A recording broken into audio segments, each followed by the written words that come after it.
right, what is going on, guys? It is Adam, aka Marf, and this is Marfoogle News. We have an exciting show for you today. We will be right back right after this. We're going to cover current events, and of course, there's a lot of them to go over, so stay tuned.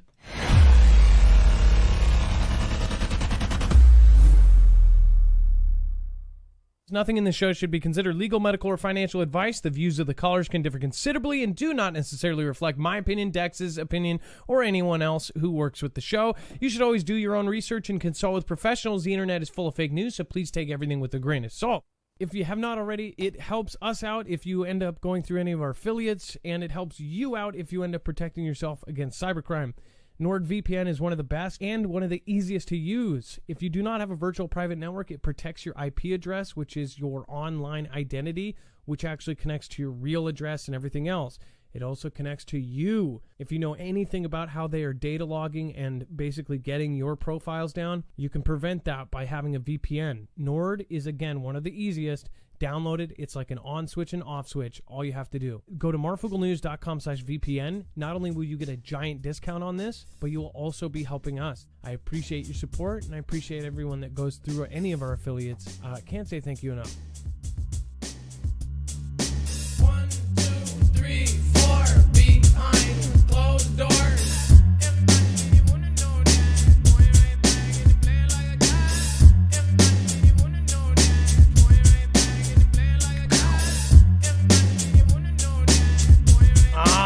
What is going on, guys? It is Adam, aka Marf, and this is Marfoogle News. Today, we have a ton to go over, so if you are new here, remember you can go over to our website, marfooglenews.com, and not only can you sign up for our email alerts and, of course, get our notifications directly through Chrome, you can also find a full bibliography of every single article, tweet, video, picture, document that we show you here today will all be there. Now, when you go to marfooglenews.com, you'll see that it's very easily navigated by thumbnail. So you'll look for today's thumbnail behind closed doors, and once you click on that, you will see that it will bring you right to every single article, tweet, video, picture, document. On top of this, there is a lot of stuff that is going on that we could not fit in the show or would not fit in a 2-hour time period, so that is all down at the bottom. There's overflow content, and there's lots of great stuff. There's also the stuff that is being talked about so much that most of our viewers actually want to break from it, especially with everything going on. There is a ton of stuff there that it's being regurgitated on every single network. We're trying to talk about the stuff that people aren't paying attention to rather than the stuff that is all over the place. So let's bring in my co-host / internet brother, Dex James. What is going on, and how are you doing today? Well, hello, Adam, and hello, Foogle fam. I am doing just fine. All right, so before we do get started, I do want to address something. A lot of people, well, I should say a few people have commented about something that has been gone around. Some people were asking questions, and actually it was brought to our attention by one of our mods, Ilea, actually, and she pointed out that some folks were asking questions about a previous fundraiser that we did all the way back in 2019. It was a month-long period when we actually did a fundraiser. After a finished fundraiser for somebody else, we did one for Cars for Hero. Essentially, 100% of the proceeds from T-shirts ended up, that was going to be pledged over to the Cars for Heroes. So people are taking things out of context, and people forget that I actually when I started this channel, I had a different name. I don't know if a lot of people knew that. We were actually Marfoogle Watutu, we were Watutu, we were all sorts of different names before we landed on Marfoogle News and Marfoogle TV. But also, for future reference, because we've already talked to the founder, Terry, of Cars for Heroes, and he is squared away. We explained, what went on there, and he is good. They got their donation, and again, we raised a certain amount of money. We actually donated more than that. So all these people that are saying stuff, they didn't actually come to us to even ask us about what happened. But anyways, we ended up having a great conversation with Terry from Cars for Heroes. We ended up spending about an hour on the phone, and we are looking forward to work forward with them and try to get some more vets a car that they can drive, because it is an extremely good thing as far as our vets, as we know, are not treated well, and this is why we actually helped several different charity funds back in the day for them. The reason why we don't do that many is because it does just bring drama onto channels. Now, that one actually didn't up until now, again, but we want to point out that someone actually, without the permission of Terry, put their phone number out there. Everybody's calling. And again, I think some of our friends even called, and Terry told them, yeah, we got it figured out. And of course, yes, they did receive a donation from us, and that's all settled. So again, I just want to let you guys know, because I don't want it to, the game of telephone goes spinning around. And I even saw some like longtime people questioning, and I'm like, I was kind of surprised people wouldn't question us first and ask us instead of, just going right past us. But either way, the great thing is it's opened us an opportunity to end up working and doing more with that, and to try to actually do more for them. Back then, we were a very tiny channel. Now we could do a whole lot more for any kind of charity fundraiser. So that's really awesome. Also, I wanted to point out it was just a problem with the third party, the venue that we did it through. We had multiple issues with it, and we stopped using that venue for that reason.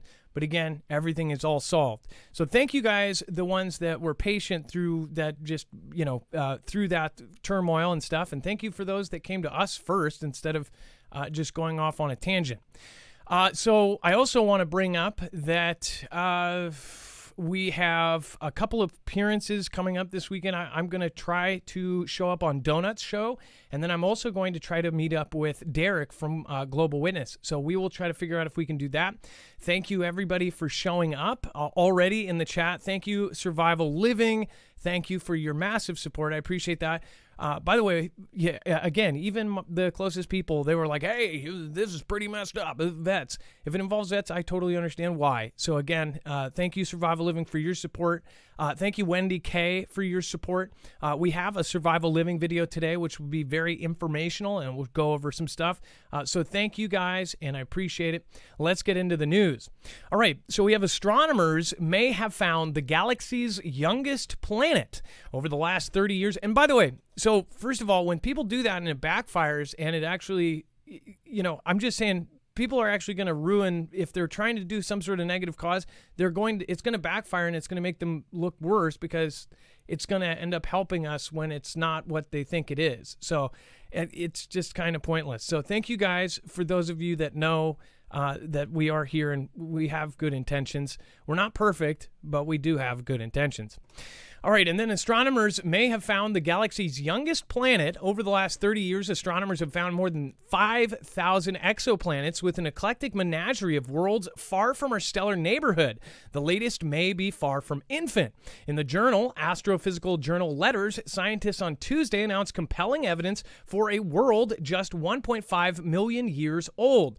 It says making it one of the youngest planets ever found, perhaps the youngest. This world, 395 light years from Earth in the constellation Ophiuchus, is so young that it is building blocks of gas and dust are still coming together. This planet is a newborn being cradled in the arms of its parent star.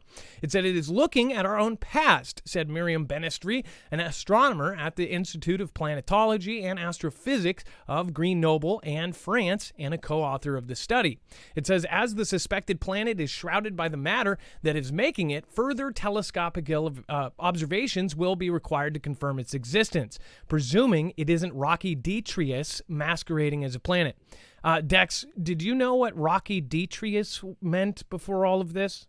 Not until now, but isn't it also fascinating that something that is the youngest is 395 light years away, and as far as its existence is measured in a time period that is so much greater than we even can understand in our own lifetimes. So this whole notion of space, and we talked about universe, and we talked about how they're changing the fundamentals of what defines the universe and all of that. It's almost like we don't know what to believe, and that's not that we don't know what to believe, but it's like we think we know all these things, but we really don't. And there's so much that is outside of what's within our immediate eyesight that we as humans just don't actually know anything about yet, and we've got a lot to learn. By the way, Sarah 2.0 says it's pronounced detritus. Sorry. And I've never actually heard that word. So detritus, masquerading as a planet. It might be even dressing as a planet. I don't know which bathroom it would use, but again, that's a question for later. And then SpaceX Starship hits another milestone with a booster static fire test. This is something that a big chunk of our audience is following. And in fact, a lot of the folks that have been watching all of the actual launches and the launches that go out of Cape Canaveral and other places is that SpaceX just got one step closer to the first orbital test flight of its launch system Starship with the successful static fire test of prototype Super Heavy booster late Tuesday. Dex, now, am I remembering correctly? This is the same rocket that was the BFR, the big frickin' rocket, as he used to call it. And this is the one that basically Elon said in the beginning of the year, like it's critical that they get these up and running quickly or they're not going to meet their milestones that they need to get the rest of Starlink put out, because they need this, larger rocket to take some of the payloads. And in addition, this is the one that they're, I guess, is going to use to move a lot of the heavy stuff up for them to go to Mars. So there is a lot riding on this. There's a lot of people that have been following this because it is a big deal for what they're trying to do and their roadmap, so to speak, and what comes next. So if they get this thing off and get it into orbit and it starts having successful flights, we're going to be reporting on a lot of new information, especially the eventual trips to Mars. And it's crazy to think about. I know that internally in our audience, we have a lot of people, which is really great about our audience, is that people don't sit there and just straight up argue. If they do, they don't end up staying that long. Again, we try to have everybody kind of agree to disagree and be able to just move on if it's gotten to the point where people are just kind of at each other. But I know there's a good chunk of people that don't believe this will ever happen. They believe that it's not real and it won't ever bring people to Mars and everything else. I guess the exciting part is that they're saying it is, and if it ever does come to fruition, will we see this in our lifetimes? Well, they say that we will, and it will be in the next few years. At the same time, everything is lining up to look like it's, the start of WW3. It's like, what could possibly stop this other than the company having some sort of horrific scandal and going bankrupt, and it just completely stops in its tracks? Or a rocket accident with a test rocket. If you remember, they actually stopped a lot of the NASA launches and stuff after, what was it, the Challenger? Was it the Challenger that crashed? Which one blew up back in a lot of years ago? That ended up stopping, and after that, they were questioning whether they should still be doing as many launches, and they lost the lives of 7 astronauts or 8 or whatever it was. And it's like I could see something like this in the future happening, where the first BFR launches, has a horrific accident, and then they say, "Well, this probably isn't good." But what Elon says is this is essential to us surviving on the planet Earth. He's saying that we need to be a multiplanetary species to survive as a species in itself. He's also telling people to have more kids because population is going to dwindle. He's telling us all sorts of stuff. He is an end of the worlder. He probably watches this show. Who knows? But again, this is big news and a big move forward. And then Adam, just a quick fact check. There's actually 2 space shuttles. One was really early on back in '86. That was the Challenger, and then the Columbia was in 2003. Columbia. And they total of 14 between both of them. Okay, so the Columbia was actually the one that I was thinking of, and that was the one that ended it. Yeah. And that did end it, right? After that, they brought it to the table and they said, this isn't good. We need to stop or rethink this. Is that what happened? Yeah, that was it. The reusable craft and coming back in. That was the one that came in through the atmosphere and burnt up due to tile issues. And the first one was the one that had the ice and the O-ring explosion on takeoff. Oh, people are pretty funny tonight. He must be watching now. Someone else says, tuning in. Benjamin says, tuning in from Iowa. Hey, what's going on, Benjamin? Kyle, Rudvan, Lisa R. Hall, Trinity. We've got all of our mods. Thank you, guys. Michigan Lifestyle, Kimmers MJ, Jay Hino, Pony Girl, and Revenant Honda. Somebody else said, if nobody is talking about you, then you're doing something wrong. Yeah, that's good. That's a good point. If nobody's talking trash about you, then you're not doing something right. Elon Musk offloads nearly $7 billion in Tesla stock amid Twitter fight. So, Dex, I'll have you cover this. I'm not a fantastic financial guy, but what I will say is that he just seems to kind of troll in these financial decisions, and he throws away money sometimes. Like the time he announced, and he said, in fact, I think he just recently said that his cars were priced too high, which you don't do that to your own company. And then before he said, our stock is too much. Do you remember that? Oh yeah, he got in lots of trouble for that, and they monitor what he says when he's talking about any of his public companies. They have to sort of review it before it goes out. That's why he usually retweets from the Tesla organization as opposed to making a post, but they have to check them. But yeah, what's going on? There is this whole Twitter buy purchase agreement that's in place that is being contested in a lawsuit, and at any moment he could potentially lose and have to be forced to pay for it.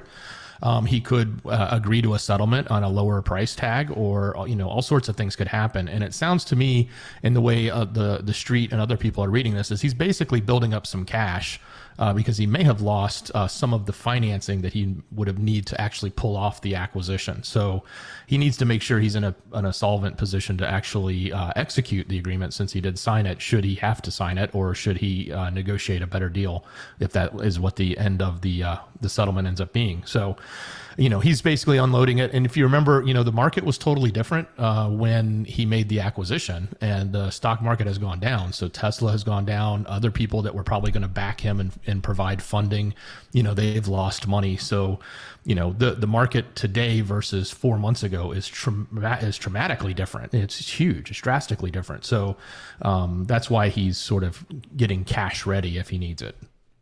By the way, the picture they used, look at this. Is that not debonair, eccentric billionaire picture 101 right there? Just look over your shoulder and just like, yeah, I'm the man, right? Ian DeBow, thank you. Let's see, Rudvin, talking about baby formula. By the way, we have not been able to find it again. We have Earth's Best, and we have not been able to find it for like a week and a half. Guam, a mama, and we had a subscription thing where they sent us 4 cans every month, or no, it was 8 cans every month, and it was for a discounted price because we bought 8 at the same time. And then during the shortage of baby formula, they sent us 4, and then they ended up sending us, they said that we couldn't even just do the subscription anymore. So then it went down to 2, and it was like 2 weeks late. So yeah, and then now we've been trying to find them in the store. They'll have like the Similac or whatever else, but if you have kids with special needs as far as formula, it's almost impossible to find it unless you want to pay $200 for a can of formula, which is nuts. Twitter has 44 billion bots. Yeah, very well could be. I hope we end up finding out something. That would be funny if almost all of it was bots and almost none of it real people. It would make a lot of sense for the responses I get. Part 3 of Elon Musk's master plan is to save mankind is coming soon. So this is a lot of stuff revolving around Elon today, because apparently there's a lot of stuff revolving around Elon. Tesla mogul Elon Musk revealed that the next part of his mankind-saving manifesto is coming soon. The billionaire took to Twitter to share the news after he marked the 6-year anniversary of the most recent part, simply named Master Plan Part Deuce. Now, I want to point out, like I said, he does believe that the world may end and that something may happen. He's very connected. He's connected with the Boring Company, digging holes for cities and possibly bunkers. He is connected with Neuralink, putting chips into people's heads, or that's what they say they're going to do in the next couple of years. He is connected with SpaceX and SpaceX flying up to the sky. Tesla, he is building backup batteries for the nation's grid. So he is connected with a ton of government stuff. So it is freaky to hear him say all of this. It says the billionaire took to Twitter. It says fans were eager to see part 3, to which the world-famous entrepreneur replied, coming soon. Part 3 is scaling sustainable energy at a civilizational level to enable a brighter future for Earth. It says supporters of the magnet were quick to throw their weight around the plan, with one sharing, "At this moment, you are in the minority believing in a bright future. You have our support." So as far as saving mankind, this is maybe how he actually sees it. And this is how some see it as well. And a lot of folks have kind of dubbed him a hero. And then others think that he is secretly not. I have always said I don't know. And I am reserved the right to change my opinion. Of course, there's a lot of good there. If you are going off of what is in public and what is said, then you want to root for the guy. You want to root for this guy who's pushing back, or supposedly pushing back, on the actual system. He is calling people out, especially in very high places, and he is putting money where his mouth is, or at least that's what he was doing. And it says, however, not all were convinced. One fan noted, "Not exactly a small deal. How about removal of greenhouse gases from the atmosphere? Is that also part of it?" Another joked, "Elon Musk, bright future." Anyone else? Libertarian dystopia with oligarchs as absolute leaders. In a blog post detailing part deuce, written 10 years after part one, Musk wrote, "The first master plan that I wrote 10 years ago is now in the final stages of completion." So just say that he is not trolling and he really does have some sort of master plan to save mankind. What if he knows something that we don't? What if the government knows? What if why everything is happening right now is because they do know something is coming? And it may not be, it getting hotter or colder or anything like that, that it's something else. If you look at his actions, the Starlink system is actually also designed to catch hypersonic objects, not only inside the Earth, but outside the Earth. So it could possibly see a comet or meteor. One thing, too, I don't know if anybody's been looking up in the sky lately. I know that it's been a meteor shower. My wife has pointed out. This is my personal observation. It might sound really dumb, but it seems like over the last 5 years that I've been covering this, it seems like every year the meteors are crazier and crazier. And for the last month, we actually just caught 2 on our cam last night. And it was like every time we look up, we see something. Now, I understand that the peak of the meteor shower is coming soon. But it seems like we're seeing more and more and more and bigger ones come in. They just said today that tomorrow the meteor shower may have attention taken away from it because you might see actual meteors coming in and exploding in our atmosphere. I know that some think that we are actually going through a debris field on Earth or in Earth, and Earth is flying through a debris field. And some believe, and this is a theory, that we are actually we already have something heading towards us. What do you think? Let me know in the comments down below. What do you think about him actually putting this out loud? I understand that most people think that it's just trolling, but he does put a lot of money into the Tesla and the SpaceX and everything else that's going on, all these weird missions. And it says he described the steps he wanted to achieve then, which included creating various standards of cars, providing solar power in his vehicles, creating a jumping off point for his world rescuing plans. He went on to describe the reasons for his multi-step plan, writing, "By definition, we must be at some point achieve a sustainable energy economy, or we will run out of fossil fuels to burn and civilization will collapse."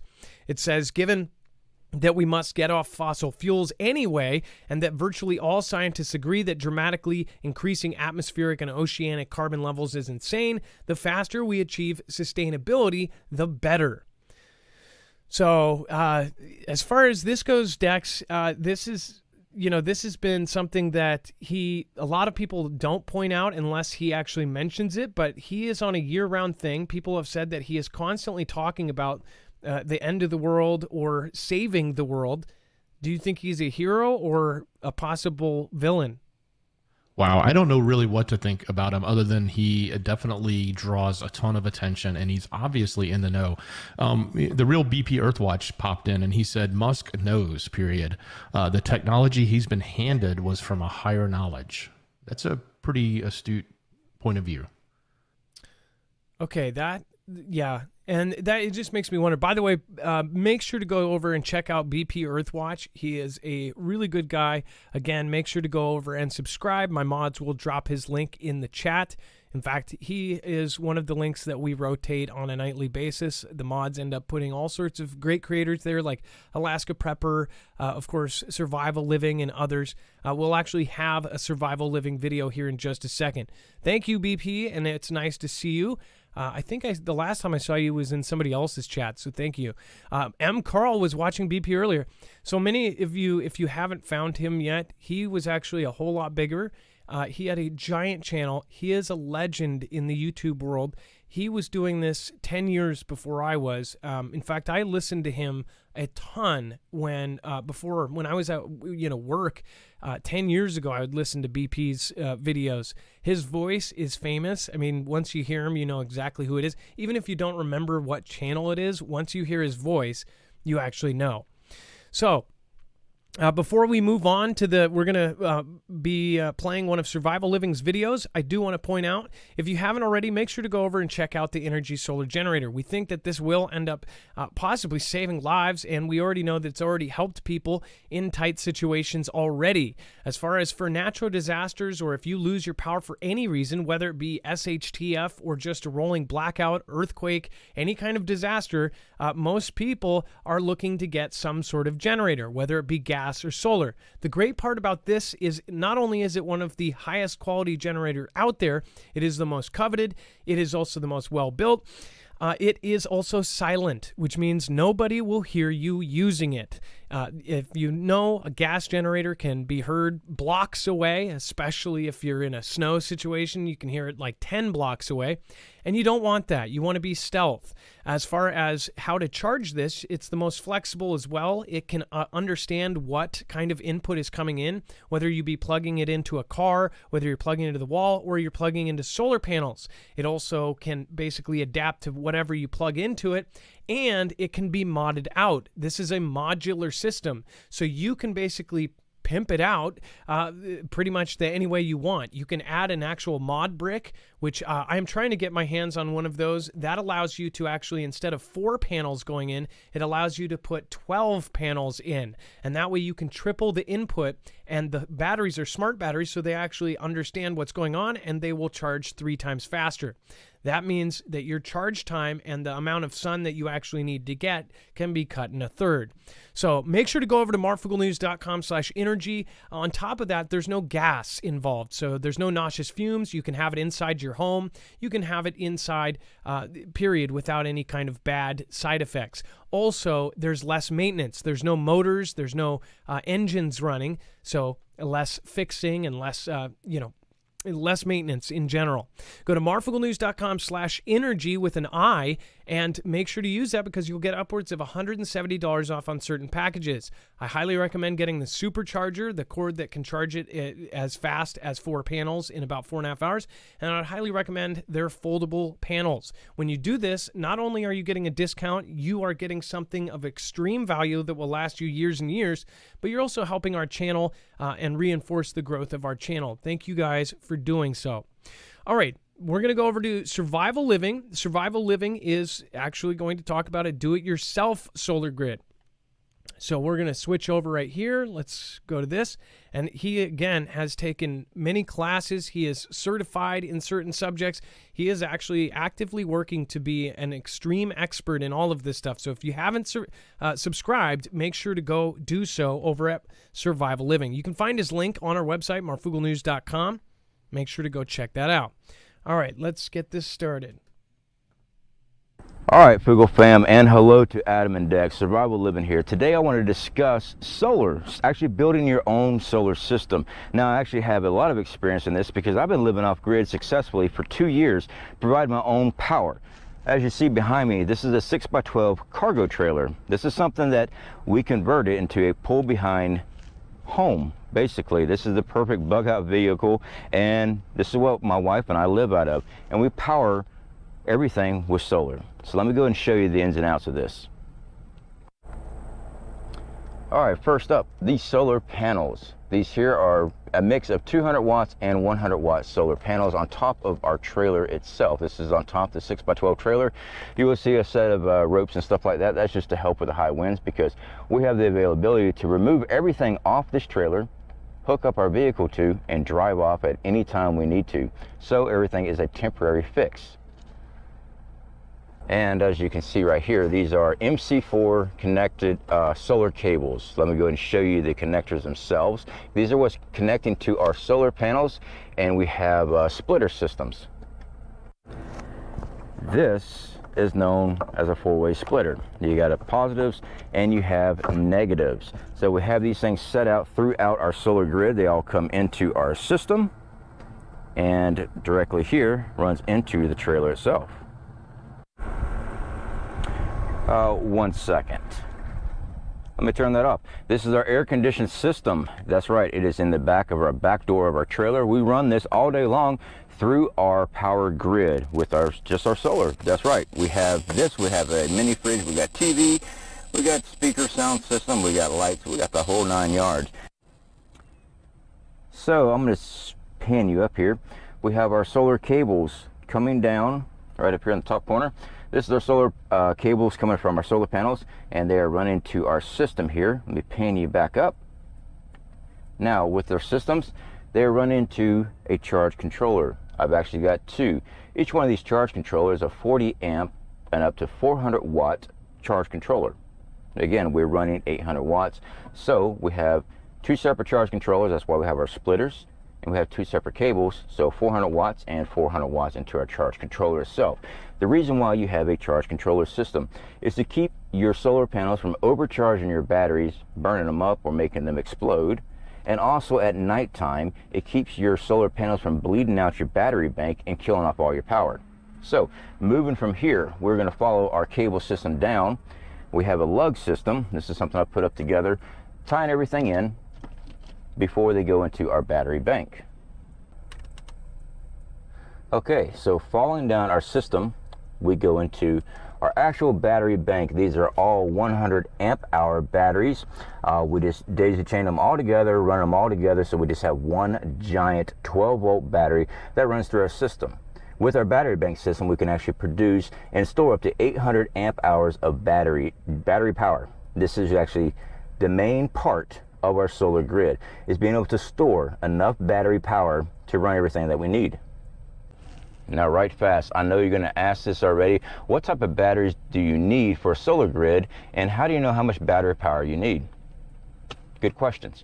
Now when it comes to your solar batteries, we're currently using flood acid batteries, and they're designed specifically for solar. All right, that's exactly what we have. We don't mix and match the types of brands of batteries. You want to actually use the same brand of battery, and you really want to purchase them all at the same time. That way they last as long as you don't have a bunch of dead cells dropping out on you, trying to figure out what battery went out on you.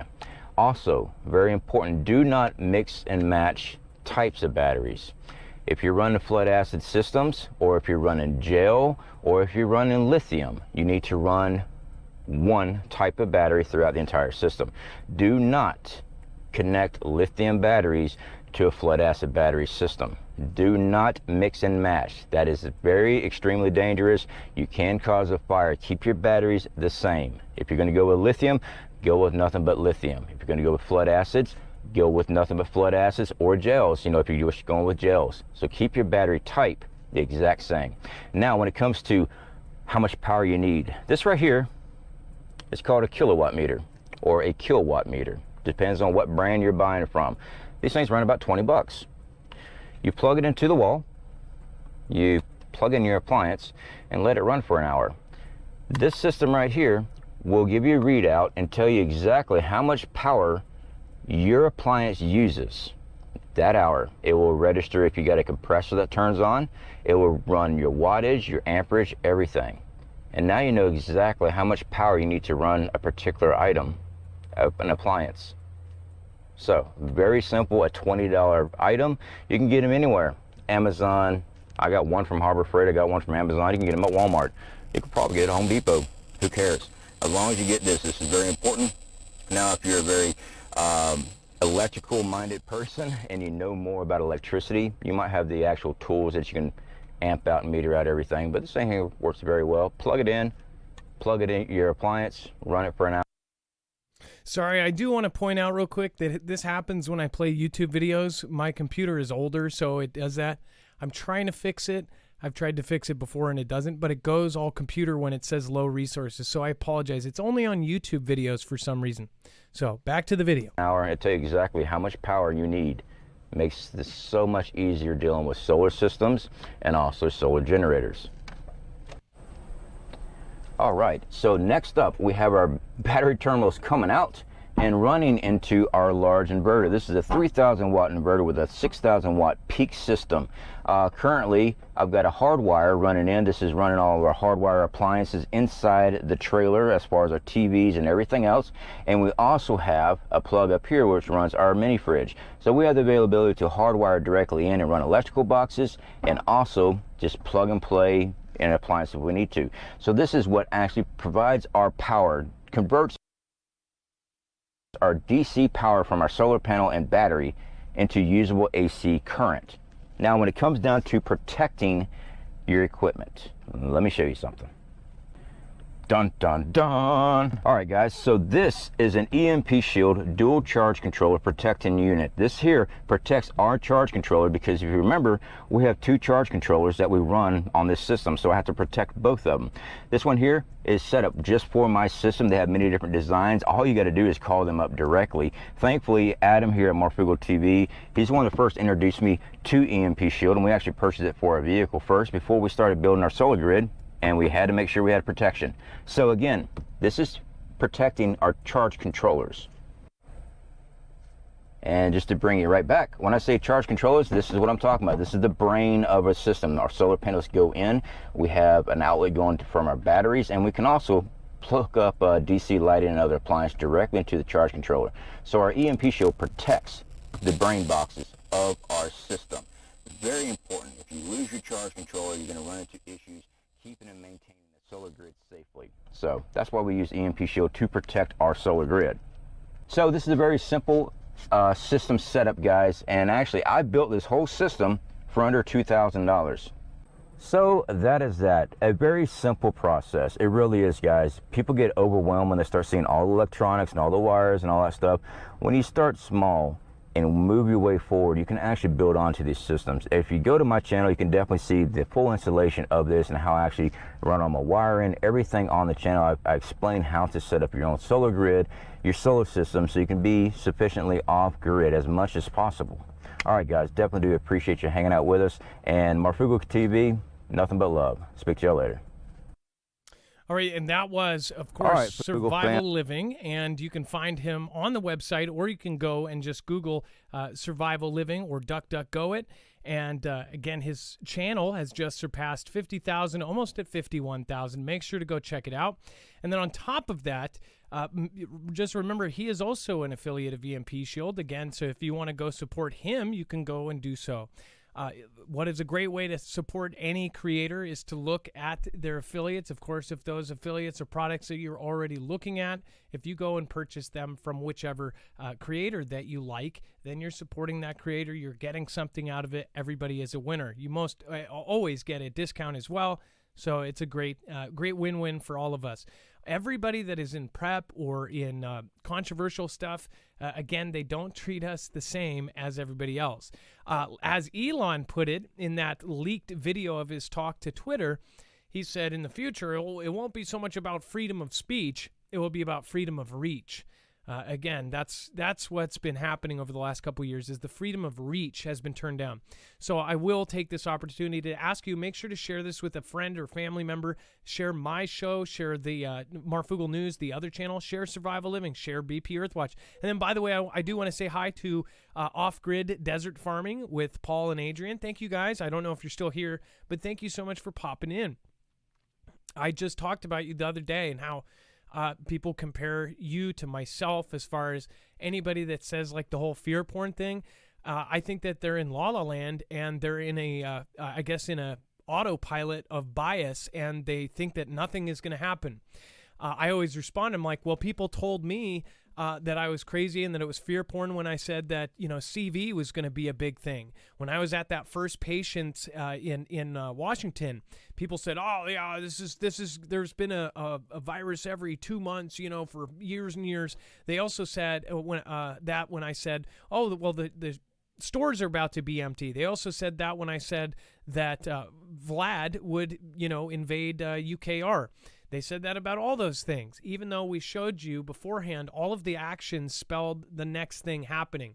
Right now, it's very clear that Xi is going to take Taiwan, and we have some news actually covering that that's going to go further into why we believe this as well. I mean, there's further proof even today. But we'll talk about that here in a minute. Thank you, Joy Black, Cheryl Akins, and then it looks like somebody dropped in while the video was started. Let's see here. Just want to make sure I get to everybody. Let's see. And yeah, let's make sure we don't miss anybody. All right, let's see. Post Anything 3, thank you for your support. And it looks like I missed you there for a second. Joseph Newhouse, thank you for your support as well. Survival Living, I appreciate you. Thank you so much. And Kenny Crowder, good evening, Adam Dex and the best mods on YouTube. Foogle fam, be safe. Love your way. Boosted B5A4 says, keep up the good fight. Love tuning in. Stay dangerous, my friend. I love that. Zenwen-AZ, thank you so much for the super sticker. Adrian Maldonado, always love saying your name. Thank you so much. Littrell Group LLC, thank you, says Marf. Thank you for letting me call in about what's in the... Jacob Israel. I like how you spelled that out. Found evidence and tweeted it out. I replied the video with timestamp. That is awesome, and thank you, Luttrell. Global Witness, thank you so much. Support Mark, folks. This is hard work and pays nothing. Thank you, Global Witness. I appreciate that. And then, of course, if you guys haven't checked out Global Witness, he is also, I believe, just surpassed 100,000 or right around there. Large creator. He is currently reforming his channel because he just moved. So make sure to go check him out and support him through his tough move. And then CR, thank you so much. Appreciate your support as well. Me Speaking 75, love you, Adam, and keep up the work. Dex, keep up the good work. Stephen McMahon, Wendy K, and Canadian Wolverine. I hope you're still here. Says hello from the Hammer, Hamilton, Ontario. We love the Canadians up above our top hat. You guys are going through a similar struggle, so I understand where you're coming from. Robot arms are replacing shelf stockers in Japan's stores. We've talked about this recently because a lot of robots are actually replacing people. We just had a caller last night who said that they work at a warehouse, and essentially 75% of the workforce is now gone, and now it's robots in the UPS warehouses, which is not surprising. This is something that I've seen coming a million miles away, and most people have too. And what's really scary is that the higher tech that we get, the more jobs that can actually be replaced. I told the story a long time ago is that my friend worked at a tech company, and he had like a team of 8 to 11. I forget how many it was, but it was at least 8. And essentially his job was to code a program that would do his coworkers' jobs for them. And what ended up happening is they used to, in the beginning, they would even go bowling, they would go to lunch, and they would go out, and that group got smaller and smaller. And he never told them that basically he was creating programs that would do their job for them. So one by one, and here's the thing, and a lot of people will say, hey, this guy's messed up. This is what's wrong. This is what people are saying about the judge that recently did this thing recently. People, a lot of the times, will care about their own job security, their own life, their own family over others. And I guess I see it on both sides. He was given a duty, and if he didn't, he was just going to get fired. He was given a job to basically replace his coworkers. Well, what happened is he ended up replacing almost all of them down to where he's just going to lunch with one person because he has created an algorithm to basically replace them. And this is what's happening, and people don't realize it. What he should have probably done, and he admits this even, is he should have said no. But guess what? They would just find somebody else to do it. And in fact, somebody probably eventually found him his job and replaced it. So, but as far as the robot arm stalking, people aren't caring about this until it's going to be too late. It says Teleexistence Inc. and Family Mart Co. are rolling out a fleet of AI-driven robots to restock shelves in 300 convenience stores across Japan. In 300 stores, these robots are going to grab products and put them back on the shelf. Do you realize that takes out, if it was here, just for example, that's at a Safeway, how many folks are employed every single night of the week doing that all night. What is the whole graveyard shift? It's essentially people stocking the shelves. If this becomes bigger, and it will, this is going to replace all of those union jobs. Now, the unions may change a little things and may fight this for a while, but a company is going to pick a robot that can be fixed once a year or once every 10 years if it's, high quality. They're going to pick a robot over a human being that can have slip-ups, that can, do L&I, that has to have a 401k. A robot doesn't need 401k. A robot doesn't need L&I. So this is scary, and I hope that people fight against it. I hope people that, push back against the robot revolution. But the truth is that this is going to happen slowly in baby steps, and by the time people even start fighting, they'll be homeless on the side with the sign and be like, oh, who cares? Who's listening to that homeless guy? When in reality, they're homeless because they lost their job to a robot. Dex, do you have an opinion on this? And it looks like, I turned you off. Sorry, Dex. Hey, no worries. Switched to it take over to video. a slightly different perspective and just to try to be a little optimistic about this. When Henry Ford created the assembly line, he changed the way people were creating, and they were able to make things faster, basically using less people, right? And so there have been evolutions of innovation that have been good, right? Time will come when, you don't need 20 people to row a boat. Instead, you put a powered motor on it, and now you have less people rowing the boat, right? So, there's all these different steps that happen, and they do create problems in the immediate term. So when technology comes in and displaces jobs, it is very difficult for the people it's displacing. 50 years from now, 100 years from now, we'll look back and say that's old technology. Look what they're doing now. They don't even need to stock a shelf. You can create a product out of thin air and put it in your room, I guess. I don't know what's going to happen in the future, but to sort of give that, at least that optimistic approach to it, is just another way to think about it. But it's not to dismiss the fact that those who go through this change right now, it is detrimentally affected to them. It's a detrimental effect. So, having your job removed because technology replaces it, it is a real world problem for the people that it affects. And that's what's unfortunate. And so, the other side of this is we have to sort of, question how far we allow technology to go and how much we allow it to do. And does there come a place in time where humans don't need to exist? And technology does everything. And I don't remember which one of those Disney cartoons it was, but everybody sort of sat around, lived fat and happy, and didn't do anything, right? Because everything was done for them. I don't think that that's the world we want to be in. I don't think that really gives people purpose, and we want to actually live that way. So we've got to make sure as humanity, we find a balance in, leveraging technology for the greater good of humans, but not necessarily displacing ourselves so that we don't have an existence. Oh, well, again, it even makes a point at the very end. It says also filling a void left by the shrinking workforce in the country. So it's just funny that this is happening worldwide. As far as when CV happened, they said that less people wanted to go back into work, and now they're saying, well, nobody wants to work, so now we're going to get robots. The whole change, what really shocked me, and I'm pretty sure it shocked a lot of you, was how fast when the CV started is how fast all of these stores switched over to self-checkout, and how stores came up with these ideas like they've been rumbling around forever. There were pizza places that made pizza, dispensing machines. There were several that we covered that, now they even have a business that's right now in like a crowdfunded, or I think it's already going to happen. They're looking for investors, which is a machine that's going to make and do all of the pizzas, and you go to the machine and pay for it.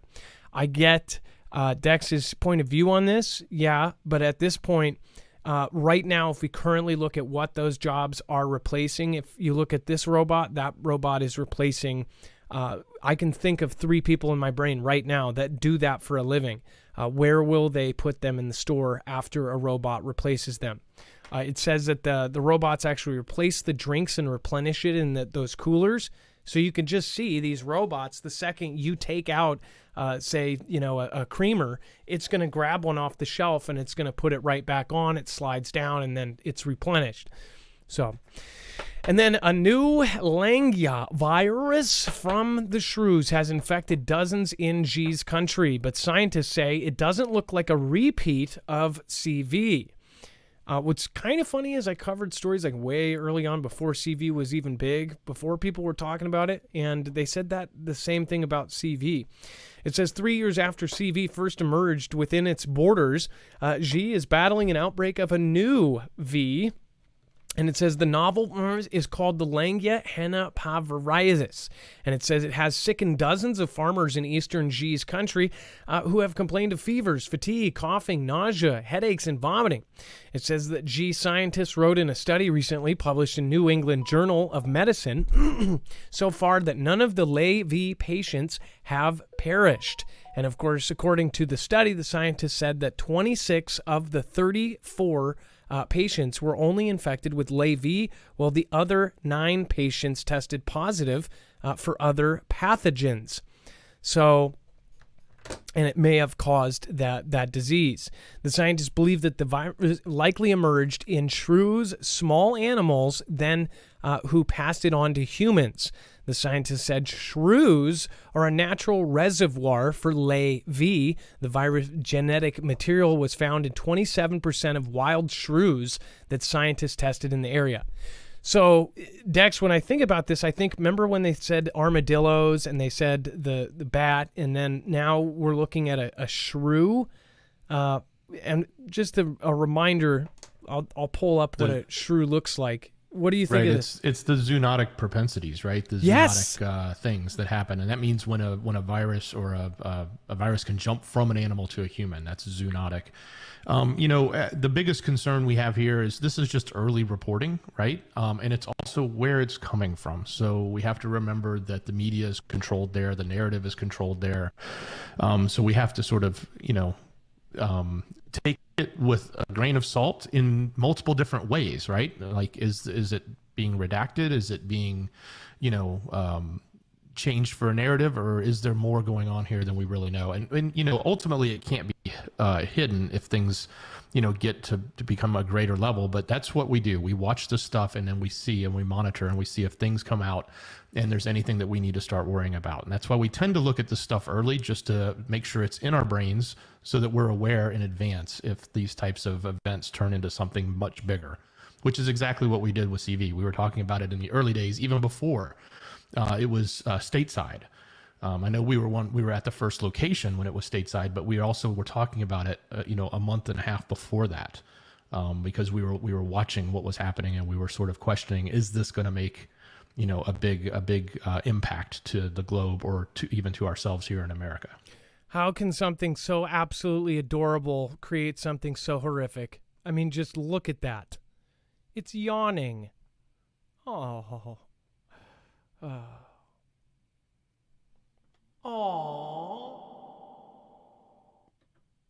I know you guys did that too. At home, you were looking at your phones and you said, "Aw." Raise your hand if you did. Well, digital hand on. Just say it in chat. Urgent polio boosters for London children. So remember, this is something that we have talked about previously as well. It says all children aged 1 to 9 and living in Greater London will be offered a polio vaccine after the V was detected in sewage. The V, and we'll just call it that from now on, which can cause paralysis, has been found 116 times in London's wastewater since February. The urgent immunization campaign will see nearly 1 million children offered up with the V, including those already up to date with their JABs. It says parents and carers will be contacted by their GP within the next month. I feel like there is, and remember when he said the zoonotic propensity of something going from an animal to a human, just keep remembering, and this is something that we point out often, people are always focused on the current. People are always focused on the present. What we do here is we keep remembering the past. What people are used to doing is looking at the current news cycle, looking at it, and then forget the stuff that just happened. I don't forget that DHS, Department of Homeland Security, request to all the small businesses and manufacturers to give their ideas, to create and get in by a short deadline. It was December of like last year, the year before, to create something that did all of this checklist. And this checklist consisted of mass fatality tracking systems. It consisted of a broadband wireless system that could be used nationwide, essentially a walkie-talkie, but nationwide. It consisted of a portable radioactive or radiation detector that you could wear. It's like you keep pointing. It's like it's kind of painting a picture here. Zoonotic propensity detectors, as far as like some sort of thing that could detect things, and then also I'm missing a few. Rapidly deployable checkpoints. It's like, what kind of picture are they painting that they needed all of these and they needed them by a certain day? They had all of these companies basically do everything they can to come up with the design and make it and get it to where it can be made in just a few months' time. And a lot of them were made. In fact, after the military and the government gets it, those products, a lot of the times, if they see any kind of commercial use for them, then they pop up. I've already seen cell phone companies have come up with these broadband they're not even cell phones. They go off of other ways and other means. So it's pretty trippy as far as what is going on with this. And with this in particular, this is something that, 60, 70 years ago, that, it was a different generation. The new generation is not set up for this. It said the polio is seen as a disease of the past in the UK after the whole of Europe was declared polio-free in 2003. I think Mick Jagger even made a song by that title. Polio-free in 2003. That's not factual, but again, it does sound good. So what is happening right now is something to be followed, and we're going to be paying attention and archiving it and stacking it on top of each other and see if anything relates. So make sure to subscribe. We will follow it every step of the way. Mike Pompeo also targeted in alleged assassination plot against John Bolton. I pointed this out a year ago, so did you, Dex, as far as the video that the Ayatollah put out, essentially showing a simulation of T-Man, a drone going on. Oh my gosh. Think about this. What just happened to T-Man? Think about what the Ayatollah put out in that video. A ground drone driving into the Mar-a-Lago, and then it shows another drone taking him out. And now all of a sudden we have all of these either attempts or successful assassinations. Shinzo Abe, very connected with all of these names, he was taken out. We had several attempts on several people, and I don't think it's over. And they say they just, took out a T-cell, leader, the right-hand man to Laden, but they're not talking about the other guys that are basically throwing these threats out. Dex, what do you think about this? Well, yeah. So we did cover when this was originally leaked that they said that they had suspected this was happening, and now what they've done is they've actually charged somebody. So they've charged somebody from that country, the I country, specifically in connection to it. I mean, when they did it, they announced it as a plot towards Bolton, but they said there was a secondary target, and they didn't name the secondary target. So what is coming out in this article is a source close to Pompeo came out and said, yeah, he is that secondary target. They just didn't want to name him for whatever reason. So, as we continue to watch these geopolitical issues unfold across, different adversaries, it's going to be it seems like the game has changed somewhat, at least as it relates to these types of attempts that have been happening. I mean, there's always been, a high level of security around, big officials, et cetera, because there's always some level of risk. But we've certainly covered our fair share of these from even in South American countries, obviously in Japan and others. So, fortunately, this didn't happen. We'll have to, wait and see what's next. That's what makes me wonder is what is next. And there's been lots of talk about, the Mar-a-Lago thing and, what may come from that, not just, from the legal standpoint, but others have even mentioned the same actions that we're talking about here against Pompeo and Bolton as being a potential that can be happening to the former administration. And by the way, the video I was mentioning, I pulled up on screen. That I'm not saying that it's directly connected to what happened, but it is just kind of crazy that was almost like predictive programming. You see this ground drone driving up, and they could have had something like that when the feds went in there.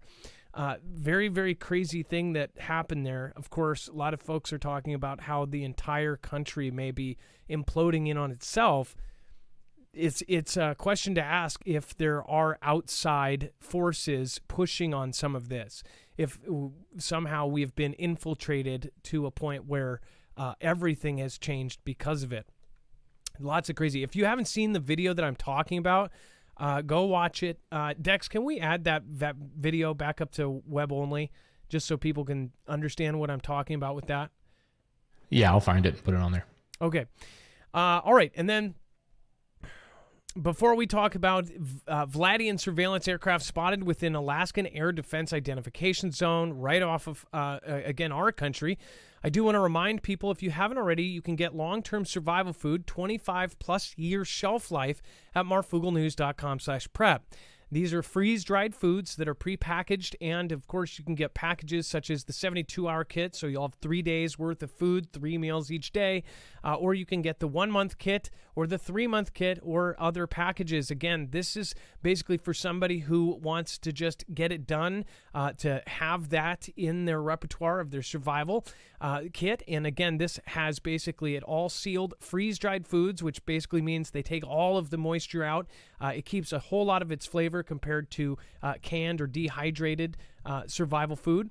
I know there's a big argument between which is better, but freeze-dried is definitely has a lot of pros. Now, you can get these at a discount right now for all of the packages. As far as the 1 month is $50 off, and the 3-month is $150 off. Also, Dex, do we know if they're still giving away the Alexa Pure Pro if you go to the landing page? Yeah, if you go to the landing page and click on shop the full store, you should still see that promo. I want to say it's got another day left. So if you skip past what's on our landing page, scroll down a little bit, you'll see shop the full store. And when you do that, you'll see a promo on their primary website that says order the same 3-month supply and get an Alexa Pure Pro for free. So it's a really great deal. I think it's got 1 day left on it. I want to say it expires on the 11th. So if you want that, jump on it. And again, there's other stuff there. There's power banks. There's all sorts of great stuff. When you go and purchase a product from them, that's an affiliate. So essentially what's happening is we are leading you there. When you purchase from them, not only are you getting something great, most cases you're getting a discount or something free, but you are also helping our channel in return. That is how the ecosystem for streaming works, especially, and has for years. And we appreciate those of you that do support. But again, it's not required. It's something that you don't have to do. And we highly, highly appreciate those who have. So, and by the way, this has already helped people. We know this for a fact. And again, if this has helped you, if you had food from My Patriot Supply or you had your energy generator and you have a story where this helped you, let us know. We are collecting stories on how this has saved lives already. And that's the great thing. We know that at some point, if somebody has this food supply and a disaster happens even on a local level, that they will have food that they can eat. Not to mention, people are buying this as almost an investment, because if you look at how much these same things costed 3 years ago, they have gone up and up and up. If you wait 3 more years, I can pretty much guarantee you almost all freeze-dried food with the demand it's at now will be even a higher price. And on top of that, with the regular food going up so high, some people are even going back into their 5-year-old storage foods, and they're eating it instead of going to the grocery store because it's just not money smart to go buy $10 loaves of bread. So make sure to go think of it like that. And then, of course, there are iodine tablets for the few that are worried about any kind of nuclear thing. There is a place to get all this stuff, and that's at marfooglenews.com/prep. All right, and then Vladian surveillance aircraft spotted within Alaskan Air Defense Identification Zone, or the ADIZ. And it says that Vladian surveillance aircraft entered the Alaskan Air Defense Identification Zone twice over a 2-day period. The North American Aerospace Defense Command said, or NORAD, the Alaskan NORAD detected the aircraft, which remained in international airspace and did not enter American or Canadian sovereign airspace. It says an air defense identification zone is a self-declared area of airspace surrounding a country or territory within it which it will seek to identify foreign military aircraft. Although the zones have no basis in international law, breaching another territory zone is seen as an act of aggression. For months ahead of the House Speaker's visit to Taiwan, Xi regularly sent warplanes into the self-ruling island's air defense identification zone. On 2 separate occasions over the past 2 days, the Alaskan NORAD region detected, tracked, and identified Vlad's surveillance aircraft entering and operating within the Alaskan ADIZ. The Vladian aircraft did not enter the American or Canadian sovereign space. That was a tweet directly out, and of course we've linked all of this over at marfooglenews.com. It says, we remain ready to employ a number of response options in defense of North America and the Arctic sovereignty, the agency said in a statement. Vlad launched a wide-ranging attack on UKR in February. On Saturday, hundreds of thousands of civilians still left in Donetsk, the heart of Vlad's latest attack, were warned that they needed to evacuate while there was still time. Again, that was just recently. That was just on Saturday that they supposedly told them they need to get out of there. And remind you, they said that, and then it was like we allocated another $1 billion towards it. I've shown you guys all this pattern. When they're not doing well, we send money. When they're doing well, the stories change a whole lot as far as what the media covers and how they cover it. They basically, when they're doing well, they say that Vlad's men are just running and hiding and going into fetal position and saying, please don't hurt me. But when they're doing bad, they're able to turn it around and say, oh, they need more money, more weapons, more everything. So, and it doesn't look like they're doing great, again, but we are always looking at multiple sources for this because there is tons of misinformation about everything going on right now. And then a National Guard exercise in Philadelphia just simulated America's worst day. Dex, you want to cover this one? This is something I've followed for 5 years, and now there's even more. Yeah, so here we have yet another scenario that was played out in Philly, and this one specifically is the U.S. Army National Guard exercise designed to simulate a response to a hypersonic missile attack. And basically they focused on having a scenario where the eastern seaboard was hit, and specifically in that area hitting a Lincoln Financial Field, which I assume is a big event space or stadium, as they called it. And they also had a string of casualties, and then simulated a train derailment that had was carrying poisonous gas. So that was a pretty big event, and you could see how something like that would be sort of considered America's worst day if it actually played off. I think the question that we ask, and we always do this when we see these scenarios, is they know something like this is going to happen, which is why they train for it, right? They don't train for things that they don't expect. They train for things that they do expect. So these types of scenarios are exactly what they're expecting to see happen. So that's why they prepare for it. 400 members of the National Guard were part of it. 150 members, from Philadelphia, police, fire, and emergency management, and others were there. So it was a pretty big deal as far as what they were doing. This just concluded last week. It was a big event. And I always ask, okay, is this the next scenario they're expecting? And we think about the use of those hypersonics. We've actually seen them not just be used in tests. They've actually been deployed, obviously non-nuclear, but they've been deployed in UKR. So it's not something that doesn't exist. It's actually something that is a real world threat that we have to think about. And it's something that we watch every kind of simulation and drill. It says a U.S. Army National Guard exercise designed to simulate a response to a hypersonic missile attack just wrapped up last week in Philadelphia. So remember, we had G do their drill where they, of course, simulated without our GPS using their own system, sending a hypersonic from, I think, Geelon or Jihan all the way to New York. New York, of course, did that drill, the drill that we talked about, of course, and it says it was designed to simulate a response to a hypersonic missile attack. And it said that if focused on an unnamed adversary using ultra-fast hypersonic weapons, which, again, there's only 2 that have it so far, so you can kind of guess, on cities across the eastern seaboard. The Pentagon almost certainly drew the scenario directly from the conflict in UKR, in which Vlad has been using missiles against targets in major cities. Look at what they're preparing for. They're preparing for it to hit us here at home. And people are going to deny that it's possible until it is. That's the thing.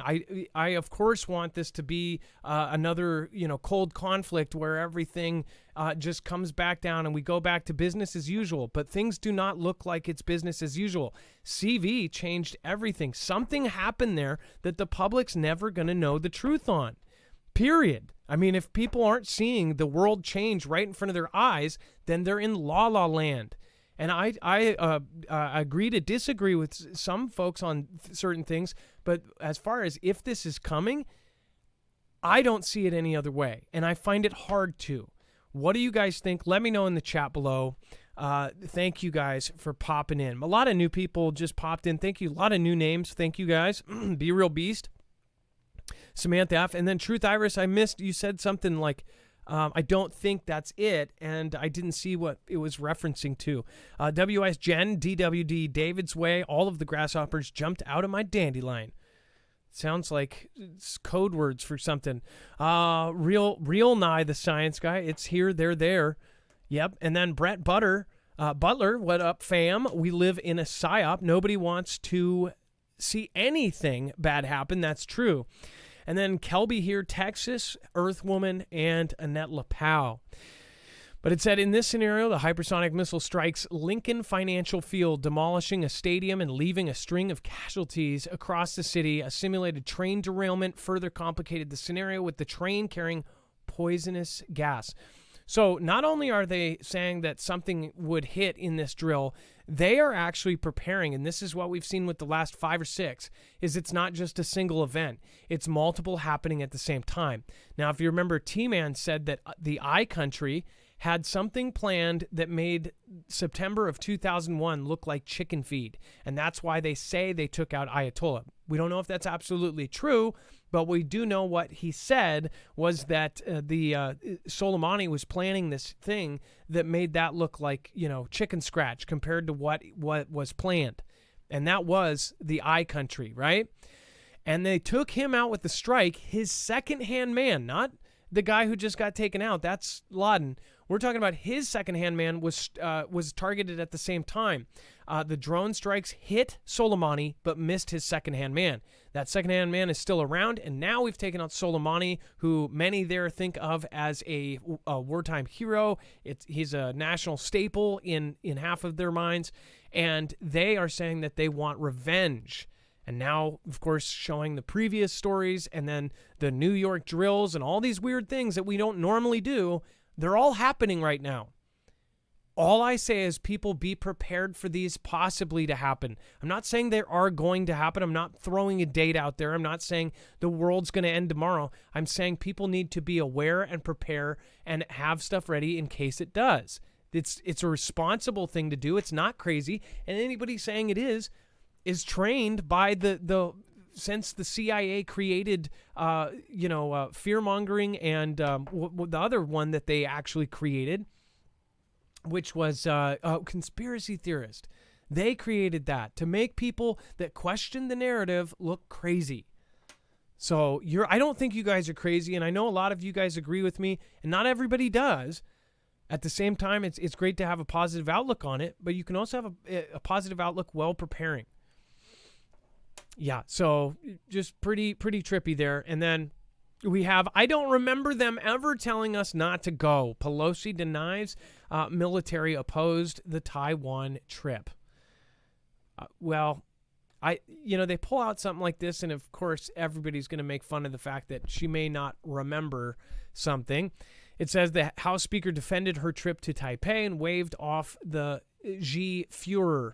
It said that Nancy said on Wednesday that the U.S. military never told her not to travel to Taiwan, defending her historic trip to Taipei amid Xi's hostile response and the B administration's warnings. Of course, JB was telling her not to go too, publicly. That's kind of like, okay.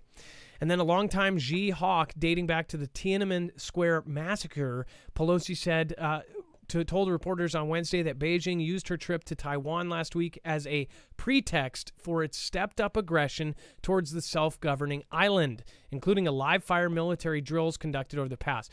What's funny is a lot of people are going to look at that and be like, yeah, you knew that was going to happen beforehand. They said they were going to do that if you visited. A lot of people question, and I heard this a million times over the last 2 weeks, why didn't she just do like a Zoom call or do an online, call with these people? Because they were doing deals behind closed doors. Did you like that? I should have added echo. I should have said because they're doing deals behind closed doors. You see that? How that? Nicely done. Thank you.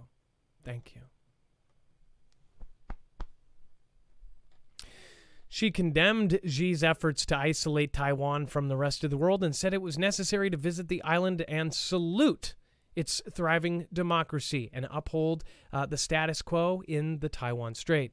Quote, what we saw was that we were trying to establish a new normal, and we just can't let that happen. I thought it was a good impression. We'll just leave it there. Xi withdraws promise not to send troops to Taiwan after unification. So this is what I was mentioning earlier, and this was a deal that was taken off of the table, essentially telling them that they would still be able to keep intact their military if they said, hey, if you guys agree that we're going to unify, essentially we're going to let you still control your military, we're going to keep, and we're going to, turn this into, the whole one Xi policy where you sort of have control over this and we'll just unify peacefully. Now they have said that they have taken that off the table. Are they, Dex, saying essentially that no matter what, they're going to go in there by force at this point? They've taken away the option. Yeah, that's what it sounds like to me. This is a long-standing deal that they had put in place. So they basically said, if you're willing to unify peacefully, then we won't use a military. We won't even roll them in. You can maintain a status quo, but we'll just be unified. And they've always had that offer, and they've said as soon as you're ready to accept it, accept the offer, and we'll move forward. And of course, this was what we had talked about in the past about how Xi wanted to, take Taiwan and do it, potentially peacefully or in a way that it didn't require force. So this deal has been lifted. He's basically said, you know what, that deal I had on the table, you no longer have. So that really means what he's saying is no matter what, we're going to roll in military, whether you agree. If you agree tomorrow to do it peacefully, we're still going to roll in military. If you don't agree, then we're going to roll in military anyway, which they were saying they would do all along. They've always said they would use force if they need to.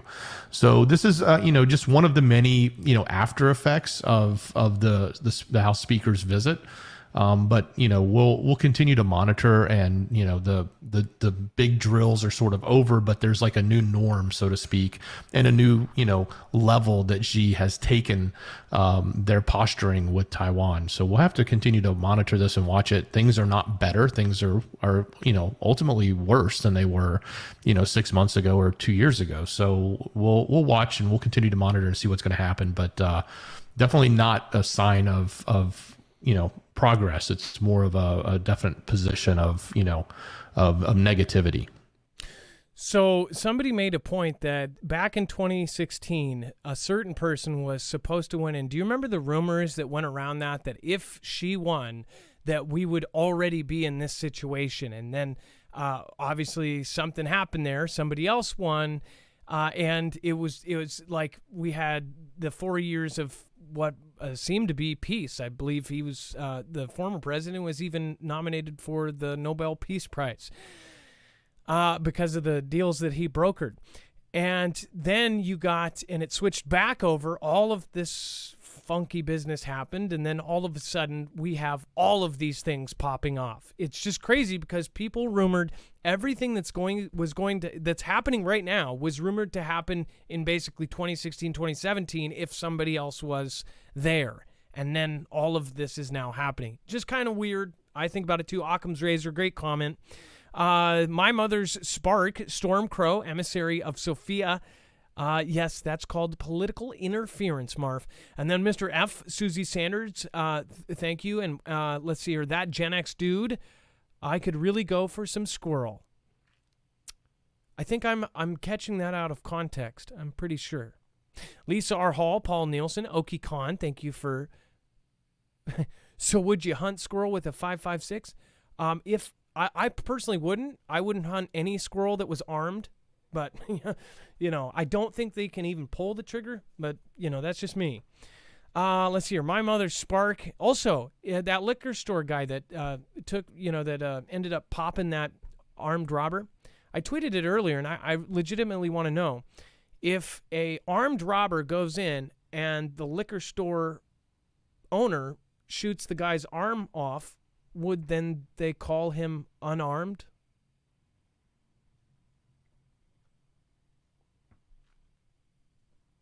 Let that sit for a minute. And we're going to go over to our web only. Dex, we have a ton of overflow tonight and really great stuff down here. Do you want to go over that now? Yeah, absolutely. So head over to marfooglenews.com, click on the thumbnail for the show, and scroll down to that yellow bar that says overflow. This is where you're going to find everything else. So above that is everything we just covered. So if you're new here, that's the bibliography of everything we covered. You'll also find the survival living video if you want to watch it again. It's all right there. A lot happening, obviously, in the events that took place down in Florida with the former administration. So there's a ton of coverage there. We're not going to go into it here because you probably heard it 1,000 times, over today from all different other sources. So we did gather a lot of the different narratives that are there, from different angles and different sides. Of course, they're all over the place. You can find out more of what's actually going on there. Definitely some other topics that are interesting that's not all about him, even though it seems like it is right now. But definitely other stuff going on from, things that are happening on social media, things that are happening with our airports, even what's a little update in NK and how they've been dealing with the CV. And then if you remember, we covered a while back about a guy who was swallowed by a whale while diving. So he's actually told his story. It's kind of an interesting one if you want to go check that out. And then Bezos yacht. So if you're looking for more pictures of that, it's getting closer. So you can go take a look. We've covered that monstrosity before as well. So that and so much more, it's all there. It's an entire show's worth of content. So go check it out. If you haven't done it, you're missing it every day. So even if you go there and look at today's, go look at yesterday's, because it's just as much information that you may be missing out on. It's on marfooglenews.com. If you're on YouTube, you can get there real easily by opening the description, clicking the first link. It's called show notes. It'll take you right there. By the way, the Jeff Bezos mega yacht is close to being finished, and it shows kind of what it was supposed to look like and everything. Really disgusting, like when you think about what these guys are buying with their money. And I understand, at a certain point, I mean, the crazy part is you can't really criticize if you had $200 billion and you spend $1 billion on something, but they are buying these super yachts, and they're also buying super submarines. That we're talking about enough money to actually buy and have made a military submarine that is actually a house. something that could survive the end of the world. And that's what a lot of these guys are buying. And they're so rich that they can do this secretly and nobody ever lists it. Like, they're above the IRS, they're above everything. Like, they are not listed on what the stuff they buy. There are companies making submarines for these rich, and it just makes you wonder what the heck they see that we don't. The mega yachts and things like that, just nuts. Vicky Brock, and then somebody said, let's see here. Somebody said that they had their 30-day chip or something. I'm guessing they're sober for 30 days. Congratulations. And I'm pretty sure everyone here knows somebody that struggles with stuff. And man, that's a really great accomplishment, and everybody's proud of you here. Occam's Razors, Bug Nana, Kelby here, Texas, Little Angry Norwegian Grand Bug. What's going on? Paul Stone, they see lots of fish. Kim O'Donnell, that's me. Hey, Kim, congratulations. That's really great. DW David Ways, the past is past. Pass it on. I love it. My Blue Sky, congratulations. A lot of people are congratulating. We should be pushing each other up, not pushing each other down. That's what we try to keep it do. Nobody is perfect here, but a lot of the times, we've just got to just keep rolling and keep going and keep pushing people up and just ignore all of the hate around us. And I know that all of you are dealing with this too. If you think even half of what I think, then people are calling you crazy, and it's not cool, but that's what we have to deal with. All right, Gizmo World, thank you. Wolves55. Let's see here. Yes, I agree. Stop talking about eating squirrel. Devin Cutmore, Stacy Michaels, Jaleesa Hernandez, and everybody else. And then Dan Smith Inc. says, I've been a long-time watcher. Can you please shout me out? Of course I can. All right. And Android Architect, tons of great people. I want to thank over on DLive, Maui Racing Realtor, Earth Woman, Vicky K, R. Tate, Michelle K, of course, says Neuralink is scary. Earth Woman, thank you so much. I love Jesus forever. Thank you so much for your support. Kimbria says, hey, everyone, hanging out in Utah for the week. Well, that will be fun. I actually have never been to Utah, but it sounds fun. I think I've drove through Utah. It didn't seem like it was super, super fun. Let's see here. Cognitable, Truth Iris, Wolves, and everybody else. Alan Hodge, thank you guys, and much love. Again, everything will be available over on the website. Make sure to sign up for our notifications. That way, if YouTube is giving you 3 days late, you can get it from us, and it will be on time. Also, follow me over on Twitter. You can get the notifications there right before I go live. So if you want the most accurate time, you don't like the 15 minutes before the show and chat, then go over there. That's where I push it, and then I hit live. All right, love you, Dex. Thank you for a great job today. Appreciate it. Much love. Great job, brother. It is now time for the shoutro. It's not an outro. It's not a shout-out. It's a shoutro.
make sure to join us over on Marfoogle Jams. They continue the chat over there, so when it cuts off of this show, it goes right into that.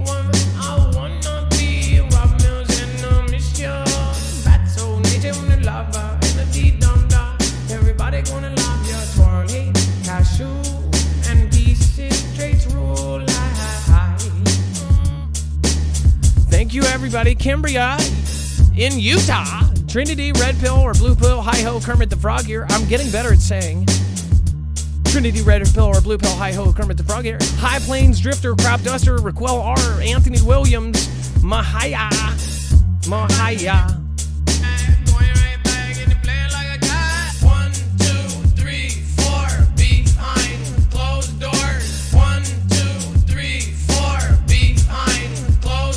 When you take somebody's negativity and turn it around and put it into positivity, that's what really, really feels good. Closed doors. 1, 2, 3, 4.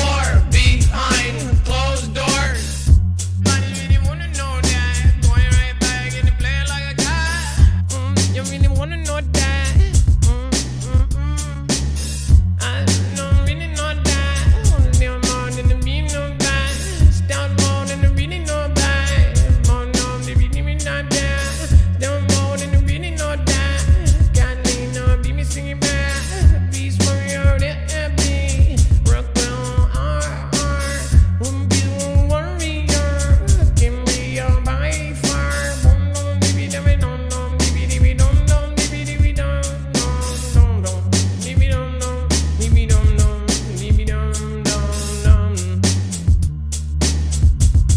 Chat continues over on Marfoogle Jams, third YouTube channel, or over on DLive.